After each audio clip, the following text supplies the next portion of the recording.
በዩኒቨርሲቲው ስራ ፈጠራን በሚያበረታቱ ተቋማትና በሌሎችም እውቅና የተቸራቸው እነዚሁ የቀድሞ ተማሪዎቹ ስራዎች ላለፈው አንድ ዓመት ግን ወደ ገበያ አልገቡም። በእርግጥም እንዲህ ያሉ የተማሪዎቹ በትምህርት ዘመናቸው የተሰራ ትምህርታቸውንም ባጠናቀቁ ጊዜ ያስቀጠሉት ፕሮጀክት እንደ ፋሲል ላሉትም ተስፋ ሆኗል። ኦክሲጅን ኮንሰንትሬተር ምንድነው ማለት የሚያደርገው ከአትሞስፌር ላይ ቀጥታ አየር የተቀበለ ፒውር ኦክሲጅን ነው ዴሊቨር የሚያደርግልን ማለት ነው።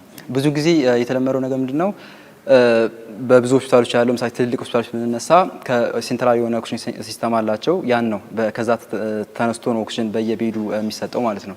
ግን ይሄኛው ግን ምንድነው የሚያደርገው ማለት ነው ቀጥታ ከአትሞስፌር ላይ ነው አየር የተቀበለ ፒውር ኦክሲጅን ዴሊቨር የሚያደርገው ለፔሸንቶች ማለት ነው። ስለዚህ አድቫንቴጁ ምንድነው አንደኛ ፖርቴብል ነው። ሁለተኛ ደግሞ ምንም የምትሞላው ኦር ደግሞ የምትለው ነገር አይኖርም ከሲሊንደር አንጻር ስናየው ማለት ነው። አሁን በፕሮቶታይፕ ደረጃ ከከባቢ ላይ የሚሰበስበውን አየር እያጣራ ኦክሲጅን የሚሰጠውን ምርቱን ወደ ስራ ለማስገባት እርሱ ቀዳሚዎች ናቸው ያላቸውን የፈጠራ ስራዎች ስኬትና የአጋሮችን ሚናም ይጠብቃል። ለእነሱ የሚያስፈልጋቸው ሊንክ ከተፈጠረ በኋላ ዋንስ እነሱ ጫፍ ላይ ስለደረሱ ማለት ነው እነሱ ኦር የወጡበት ፓዝ ይኖራል። ስለዚህ እነሱ የወጡበት ፓዝ ተከትሎ መሄድ የኛ ድርሻ ይሆናል ማለት ነው። በእርግጥ ከኛ ፕሮጀክት ጋር አብሮ ኢንተግሬት አድርገው የሚሰሩ የሌሎች ተቋሞች አሉ። ከነዛ መካከል ለምሳሌ ካምብሪጅ ዩኒቨርሲቲ አንደኛው ነው። ሴንተር ፎር ግሎባል ኢኩዊቲ እና ኦፕን ኦክሲጅን ቬንቲሌተር ሲስተም ኢኒሺዬቲቮች አሉ።